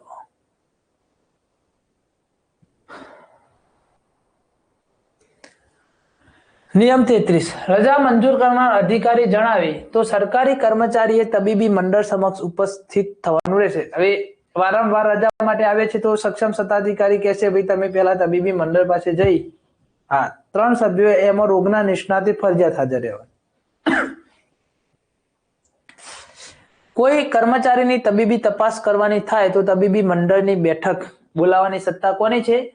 તો તબીબી જે મંડળ છે એના અધ્યક્ષની. અધિકૃત તબીબી ચિકિત્સક તબીબી પ્રમાણપત્ર આપી શકશે. તબીબી ચિકિત્સક છે મિત્રો, આ ખાસ કરીને પેન્શનની વખતે જરૂરિયાત પડે છે તબીબી પ્રમાણપત્ર. ગુજરાત રાજ્ય તબીબી સારવાર નિયમ 41 અંતર્ગત તબીબી પ્રમાણપત્ર નમૂના 3 માં આપવાનું. જો નમૂનો 3 આવ્યો, આપણે નમૂનો તબીબી પ્રમાણપત્ર આપવાનું અને એના આધારે એની રજા તબીબી રજા મંજૂર કરવા માટેની માંગણી કરવાની. સારા સાજા થઈને આવે છે તો નમૂના 4 માં ફિટનેસ સર્ટિફિકેટ રજૂ કરવાનું. વર્ગ 4 ના કર્મચારી માટે સક્ષમ સત્તાધિકારીને યોગ્ય લાગે તેવું પ્રમાણપત્ર સ્વીકારી શકે, એટલે કે સિવિલ સર્જનનું પણ સ્વીકારી શકે અને કોઈ પ્રાઇવેટ ખાનગી ડોક્ટરનું પણ સ્વીકારી શકશે. અને વર્ગ 4 સિવાયના કોઈ કર્મચારી હોય એની ઉપરની કેડરના તો તબીબી મંડળનું પ્રમાણપત્ર રજૂ કરવાનું રહેશે. નિયમ 37 જોઈએ તો સરકારી કર્મચારી માંદગીના કારણે ફરજ પર હાજર થવાની સંભાવના ન હોય, કોઈ કર્મચારી રજા ઉપર ગયા, બીમારીના કારણે રજા ઉપર ગયા અને તેઓ ફરજ ઉપર હાજર રહી શકે એવી કોઈ સંભાવના જ નથી, તો એવા કિસ્સામાં તબીબી અધિકારી કે તબીબી મંડળ રજા માટે ભલામણ કરશે નહીં, પણ નોકરી માટે અયોગ્ય છે એવો અભિપ્રાય પ્રમાણપત્રમાં લખી આપશે. હવે ધારો કે કોઈ તબીબી મંડળ છે, એને આવો કોઈ અભિપ્રાય લખી આપ્યો નહીં, કોઈ નિર્ણય લઈ શકે એવું જ નથી તબીબી મંડળ, તો એવા કિસ્સામાં સક્ષમ સત્તાધિકારી છે એ કેટલા સમયથી વધુ નહીં તેટલી રજા મંજૂર કરી શકે.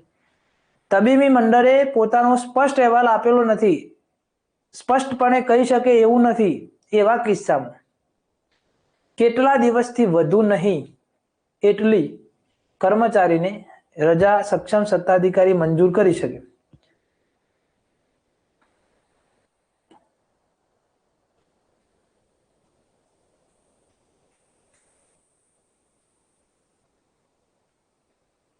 અહીંયાથી આ પ્રશ્ન પૂછાય મિત્રો કે કોઈ કર્મચારી છે, એક કર્મચારી તબીબી મંડળ સમક્ષ તપાસ કરવા માટે ગયા, તબીબી મંડળે એમની તપાસ કરી અને તબીબી મંડળ પોતે મૂંઝવણમાં છે કે આને નોકરી માટે અશક્ત જાહેર કરવો કે કેમ, એના માટે થઈ અને કોઈ અભિપ્રાય આપવા માટે મૂંઝવણમાં છે, આપી શકતા નથી. તો એવા કિસ્સામાં સક્ષમ સત્તાધિકારીએ એની કેટલા દિવસથી વધુ નહીં તેટલી રજા મંજૂર કરવી. ચલો સરસ, વેરી ગુડ મિત્રો, બરાબર. કેટલા દિવસથી વધુ નહીં તો 12 માસ, 12 માસથી વધુ નહીં તેટલી રજા મંજૂર કરવી. પણ જો તબીબી મંડળ છે મિત્રો એવો અભિપ્રાય આપે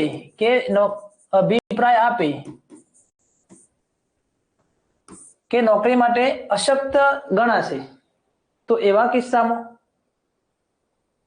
શું કરવાનું? કેટલા દિવસની વધુ નહીં તેટલી રજા મંજૂર કરી શકાશે?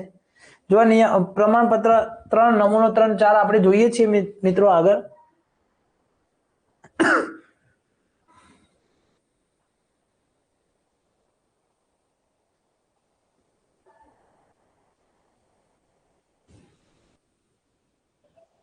ખાસ યાદ રાખવાનું છે તમારે, અહીંયા છે જો અહેવાલ આપી શકતા નથી, મૂંઝવણમાં છે, તો એવા કિસ્સામાં સક્ષમ સત્તાધિકારી 12 માસથી વધુ રજા મંજૂર કરી શકશે નહીં.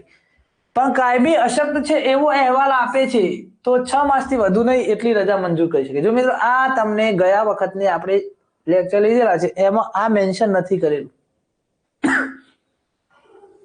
આ અપડેટ સાથે આપણે અભ્યાસ કરી છે, એટલે આ ખાસ યાદ રાખજો કે તબીબી મંડળ કર્મચારીને સંપૂર્ણ કે કાયમી અશક્ત છે એવો અહેવાલ આપે છે તો 6 માસથી વધવી ન જોઈએ આવી રજાઓ, અને એવો અહેવાલ આપી શકતું નથી તો 12 માસથી વધુ નહીં એટલી રજા સક્ષમ સત્તાધિકારી મંજૂર કરી શકે છે.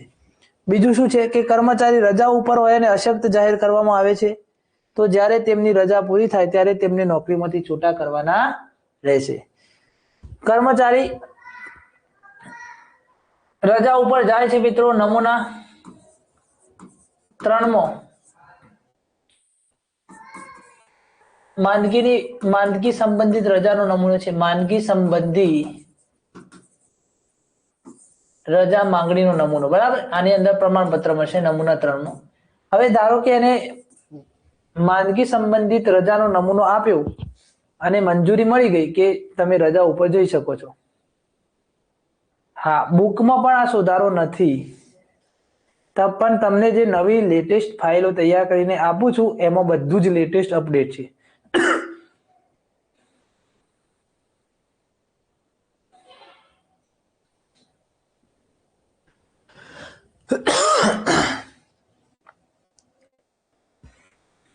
હવે ધારો કે કોઈ કર્મચારી છે મિત્રો, એ નમૂના 3 પોતાની બીમારી માટે થઈ અને પ્રમાણપત્ર માંગે છે અને એને રજાની મંજૂરી મળે છે કે ભાઈ તમે બીમાર છો, તમે રજા ઉપર જઈ શકશો, તો એને હક નથી બની જતો કે મને પ્રમાણપત્ર મળ્યું એટલે હું રજા ઉપર જતો રહું. આપોઆપ એ રજા ઉપર જઈ શકશે નહીં, એને સક્ષમ સત્તાધિકારીના હુકમની રાહ જોવાની રહેશે. જો આ ખૂબ મહત્વનું છે મિત્રો. અહીંયા જો નિયમ 38 આ નિયમો હેઠળ, નિયમ 38 છે, શું કહે છે કે આ નિયમો હેઠળ તબીબી પ્રમાણપત્ર રજૂ કરતા કર્મચારીને આપોઆપ રજા ઉપર જવાનો હક મળી જતો નથી. હા મિત્રો, આ તમને જતું નથી. આ બધું શું છે, થોડીક વેરિએશન તમને જોવા મળશે, કારણ કે આ જે તે વ્યક્તિએ આપ્યું હોય તૈયાર કરવા અને એને કોઈ પણ શોર્ટકટ રીતે તૈયાર કરી હોય, એટલે આ તમને જોવા મળશે, પણ સમજી લેજો. તેને સક્ષમ સત્તાધિકારીને પ્રમાણપત્ર મોકલી અને તેમના હુકમની રાહ જોવાની રહેશે. ચલો, નિયમ 40, રજાનો આરંભ અને સમાપ્તિ. તો રજાનો આરંભ ક્યારે ગણાશે? જ્યારે તે પોતાની ફરજનો હવાલો અન્ય કર્મચારીને સોંપે છે એ દિવસથી રજાનો આરંભ ગણાશે, અને જ્યારે હવાલો પરત સંભાળે છે એ દિવસથી રજાની સમાપ્તિ ગણાશે. ચલો, નિયમ 41 જોઈએ, રજાના દિવસોનું જાહેર રજા સાથે સંયોજન. તો રજા, ધારો કે કોઈ કર્મચારી 20 દિવસ પ્રાપ્ત રજા ઉપર છે અને 20 દિવસ પ્રાપ્ત રજા સાથે આગળ અને પાછળ કોઈ જાહેર રજા આવે છે, તો એ જાહેર રજાને આગળ અથવા પાછળ એમ બંનેમાંથી કોઈ એક છેડે જોડી શકશે. બંને છેડે જો જાહેર રજા જોડશે તો એને જે માગણી કરેલી છે એ રજામાં ગણાશે. એટલે કોઈ પણ એક છેડે જાહેર રજાને જોડી શકાશે. રજા શરૂ થતા પહેલા આગલા દિવસે કે પાછલા દિવસે બેમાંથી કોઈ એક બાજુ જાહેર રજા આવે છે તો એની સાથે જોડી શકશે, અને રજા પૂરી થયા બાદ જો જાહેર રજા આવે છે તો એ રજા ભોગવા માટે વહેલા કે મોડા મથક ઉપર હાજર થવાની પરવાનગી મળી શકશે. બરાબર, પણ બંનેમાંથી એક છેડે જોડી શકાશે, બંને છેડે જોડી શકાશે નહીં. અડધા દિવસની પ્રાસંગિક રજા ભોગવીને બીજા દિવસથી રજા ઉપર જઈ શકાય. જો આ ખાસ છે, આમ તો સીએલ ને કોઈની સાથે જોડી શકાતી નથી, પણ અડધા દિવસની સીએલ મૂકીને પછી જોડી શકાય. રજા દિવસે ફરજ બજાવતા જે રજા મળે છે, 3 કલાકથી વધુ સમયગાળો હોય, રજાના દિવસે તમે ફરજ બજાવો છો અને એ સમયગાળો 3 કલાકથી વધુ હોય તો તમને વળતર રજા મળે છે, અને વળતર રજા સાથે જોડવા, વળતર રજાને આપણે જાહેર રજા સાથે જોડી શકીશું.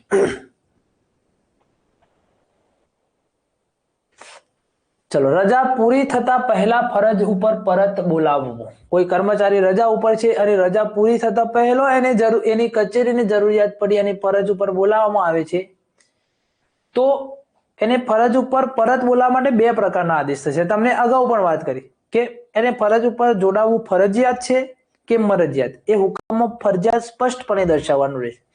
જો ફરજિયાત હોય તો એ જે દિવસથી એની હુકમની જાણ થાય છે એ દિવસથી એ ફરજ ઉપર ગણાશે અને એને મુસાફરી ભથ્થું મળવા પાત્ર થશે.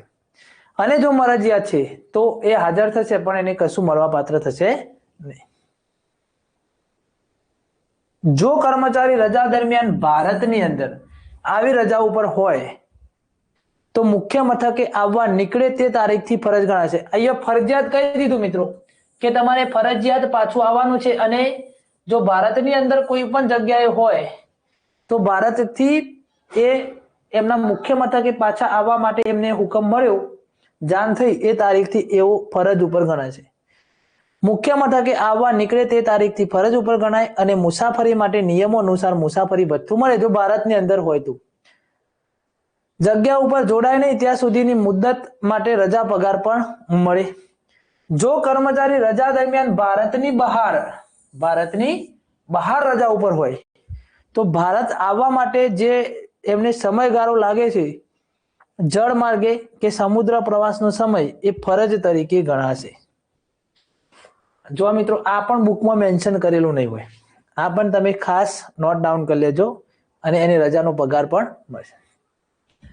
જો પરત બોલાવવામાં ન આવ્યા હોત અને જે દરે પગાર મેળવતા હોત એ દરે ફરજ ઉપર આવવા નીકળે ત્યારે એમને જાણ થઈ જાય કે ભાઈ તમારે ફરજિયાત આવવાનું છે, એમને હુકમ મળ્યો, એ બહાર આવવા માટે નીકળી ગયા, એ દિવસથી એમની રજા રદ થશે અને ફરજ તરીકે ગણાવવાનું શરૂ થશે.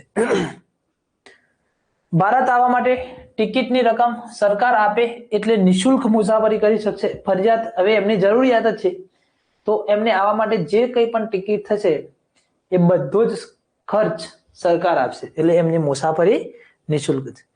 મૂકેલી રજાની અડધી મુદત કે 3 માસ બંનેમાંથી જે ઓછું હોય તે પૂરી વિતાવી ન હોય તો ભારતમાંથી બહાર જવાનો જે ખર્ચ થયો હોય એ પણ મળે છે. પરત આવવાનો તો મળશે જ, ટિકિટ, પણ તેઓ રજા મૂકીને ગયા છે અને એ સમયગાળાને એમને જેટલા સમયગાળાની રજા મૂકી છે, ધારો કે 10 મહિનાની મૂકી અને અડધો જ મુદત થઈ 5 મહિના અને એમની જરૂરિયાત થઈ પડી, તો મૂકેલી રજાની અડધી અથવા 3 માસ, એ બંનેમાંથી જે ઓછું હોય તે મુદત હોય તો એમને ભારતથી બહાર ગયા હતા એનો પણ ખર્ચ મળશે. જો મિત્રો ખૂબ મહત્વનું છે, આમાં તમને ખ્યાલ આવે છે કે નહીં એ તમે જણાવો. કર્મચારીને રજા પરથી પરત બોલાવવા, રજા પરથી પરત બોલાવવા, આના માટે 2 પ્રકારના હુકમ થાય. એક કેવો હુકમ થશે? એક ફરજિયાત પરત એમની જરૂરિયાત છે, બીજો મરજિયાત છે. તો આ મરજિયાતની અંદર કશું જ મળવા પાત્ર નથી, આમાં કશું મળવા પાત્ર નથી. હવે વાત રહી ફરજિયાતની, તો એમને જાણ થઈ એ દિવસથી એમને પરત ફરવાનું રહેશે. જો ભારતમાં હતા તો જાણ થઈ એ દિવસથી એમની રજા રદ થઈ અને શું ગણાશે મિત્રો? ફરજ. અને ફરજ છે તો ભારતની અંદરથી જ્યારે તેઓ મુસાફરી કરે છે તો મુસાફરી દરમિયાનનું એમનું ભાડું ભથ્થું બધું જ મળવાપાત્ર થશે. ભારતની બહાર છે, કયો છે? ભારતની બહાર. તો ભારતની બહારથી જે આવવાનો ખર્ચ થશે એ મુસાફરી કોણ આપશે? સરકાર ખર્ચ આપશે. હવે ધારો કે આ કર્મચારીએ 6 મહિનાની રજા લઈને વિદેશ ગયેલા, 6 માસની રજા, પણ એમને 2 માસ પછી પાછા બોલાવી દીધા.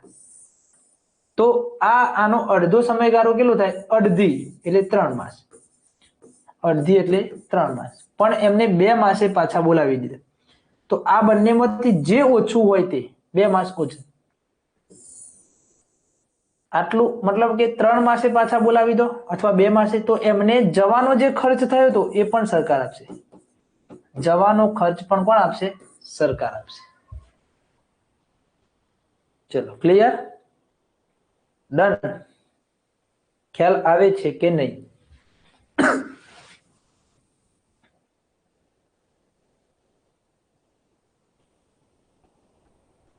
નિયમ 43.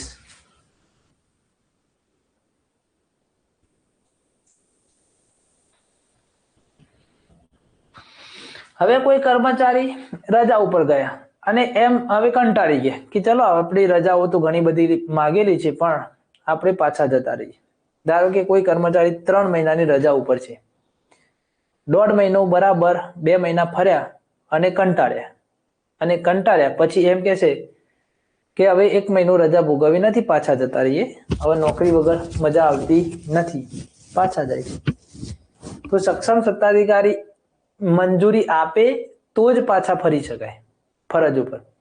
નહીતર સક્ષમ સત્તાધિકારી એમ કહી દે કે ભાઈ તમે પૂરી રજાઓ ભોગવો ને પછી આવો.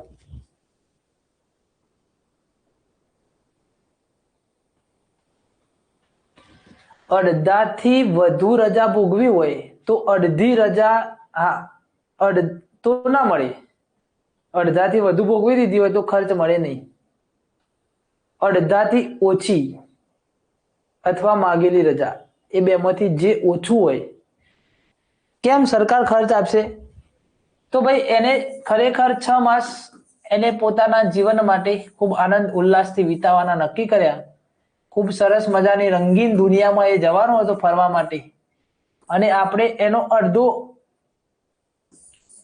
અડધાથી ઓછો સમયગાળામાં રંગમાં ભંગ પાડે. શું કર્યું? રંગમાં ભંગ પાડે. તો એને બધો જ ખર્ચો આપવાનો. અને અડધી મજા લઈ લીધી એને ફરવામાં, તો પછી સરકાર બંને બાજુનો ખર્ચ આપશે નહીં, એક બાજુનો આપશે.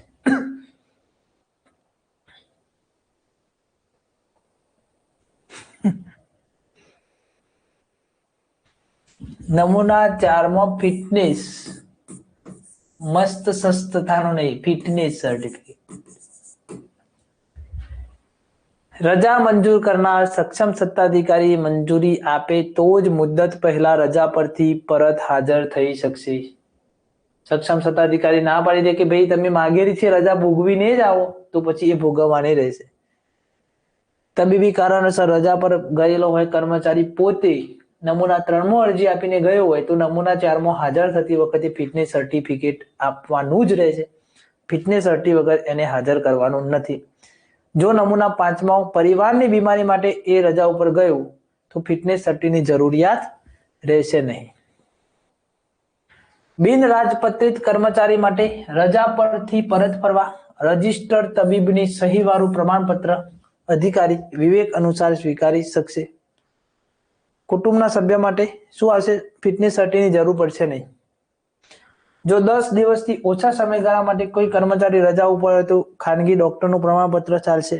10 થી 30 દિવસ માટે ખાનગી ડોક્ટર ઉપર સરકારી ડોક્ટરની કાઉન્ટર સાઇન અને 30 થી વધુ હોય તો સિવિલ સર્જન.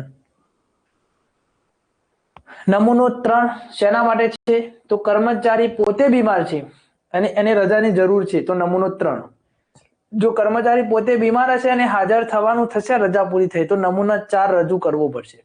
નમૂનો 5 એના પરિવારના કોઈ સભ્યની બીમારી માટે એ રજા માંગે છે તો નમૂનો 5. નમૂના 5 માટે એને ફિટનેસની સર્ટીની જરૂર પડશે નહીં.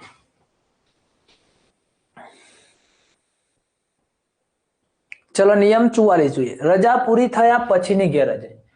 તો રજા પૂરી થઈ ગઈ અને પછી કર્મચારી વગર મંજૂરીએ 1 વર્ષ સુધી ગેરહાજર રહેશે તો એને નોકરીમાંથી રાજીનામું આપેલું ગણાશે. કોઈ પણ કર્મચારી રજા પૂરી થયા પછી ગેરહાજરીની મુદત માટે કોઈ પણ પ્રકારનો રજાનો પગાર માટે હકદાર ગણાશે નહીં. જો ગેરહાજર રહે છે મિત્રો તો જેટલા દિવસ ગેરહાજર રહે છે એટલા દિવસ અર્ધ પગારી રજા તરીકે ગણવાની, પણ એને પગાર આપવાનો નથી. રજા પૂરી થયા પછી ગેરહાજર રહે છે તો જેટલા દિવસ ગેરહાજર રહે એટલા દિવસ એની અર્ધ પગારી રજા ઉધારવાની, પણ એને પગાર આપવાનો નથી. અર્ધ પગારી રજા પણ પૂરી થઈ ગઈ તો પછી અસાધારણ રજા તરીકે ગણવાની. અને જો 1 વર્ષથી વધુ ગેરહાજરી રહી ગઈ વગર પૂછે તો એને નોટિસ આપવાની. નોટિસ આપ્યા પછી ખુલાસો માંગવાનો. યોગ્ય ના હોય તો એને નોકરીમાંથી રાજીનામું આપેલું ગણાશે. અર્ધ પગારી રજા હોય એમ ઉધારવાની. જો અર્ધ પગારી રજા સિલકમાં જમા ના હોય તો અસાધારણ રજા તરીકે ગણવાની. આમાં પગાર આપવાનો નથી. ભલે અર્ધ પગારી રજા ઉધારી પણ એને કોઈ પણ પ્રકારનો પગાર આપવાનો નથી. અને એના ઉપર શિસ્ત વિષયક કાર્યવાહી પણ થઈ શકે છે. રજાનું અતિક્રમણ એટલે અતિરોકાણ. ધારો કે તમે સોમવારથી શુક્રવાર સુધી રજા માંગો છો. શુક્રવારે તમારી રજા પૂરી થાય છે પણ શનિ અને રવિ ધારો કે જાહેર રજા આવે છે તો એ શનિ અને રવિ તમારી ફરજ ઉપર હાજર થવાનું. તમારી રજા તો શુક્રવારે પૂરી થઈ છે પણ તમે હવાલો ક્યારે સંભાળવાના છો? સોમવારે. તો એ ઓવરસ્ટિયલ શનિ અને રવિ જે જાહેર રજા છે એને શું કહેવાશે? ઓવરસ્ટિયલ રજાનું અતિક્રમણ, અતિરોકાણ, વધારાનું રોકાણ થશે.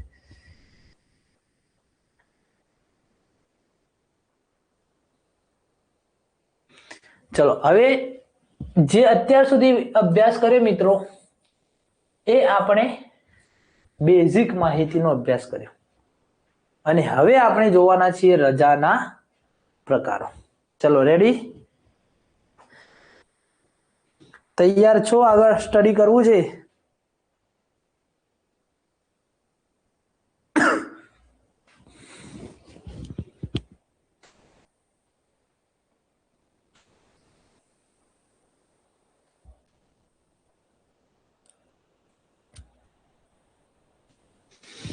ચલો મિત્રો કમેન્ટના માધ્યમથી તમારે જણાવવાનું છે. Are you ready? કાલે ઓકે. નિયમ 46 થી કાલે પ્રાપ્ત રજાથી આવતીકાલે. ઓકે ઓકે આટલું રાખીએ. પ્રતિકભાઈ, ચિરાગભાઈ આટલું રાખીએ છીએ. આજે થોડુંક ટેકનિકલ પ્રોબ્લેમના કારણે લેટ થઈ ગયું પણ લેટેસ્ટ અપડેટ સાથે આપણે સ્ટડી કરીએ છીએ. બરાબર? ઓકે ચલો અહીંયા સુધી રાખીએ છીએ. ઓકે કાલે આપણે અભ્યાસ કરીશું. કાલે કદાચ આપણે 101 નિયમ સુધી સ્ટડી કરી લઈશું. નહીં, આ લેક્ચર યુટ્યુબમાં જોવા નહીં મળે. આ લેક્ચર ઓનલી એપ્લિકેશનમાં છે. જૈનેશભાઈ હા ચોક્કસ સાહેબ.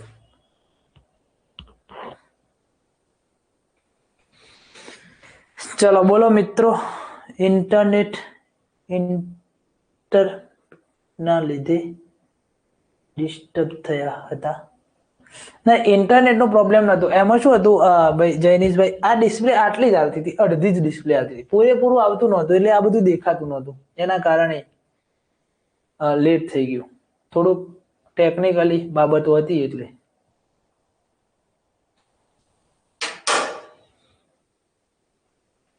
હા, 8 વાગે રાત્રે સ્ટાર્ટ થઈ જશે આવતીકાલે, નિયમ 46 થી. ઓકે. અને લગભગ પૂરું કરવાની ગણતરીએ, રજાના નિયમો પૂરા કરવાની ગણતરી આપણે આગળ વધીશું. ઓકે, ચલો મિત્રો, તો હવે ખૂબ સારી રીતે રજાઓનો અભ્યાસ કર્યો હોય તો હવે આપણે રજા લઈએ. મારી રજા તમારે મંજૂર કરવાની છે, તમે સક્ષમ સત્તાધિકારી છો. ઓકે, શુભ રાત્રિ.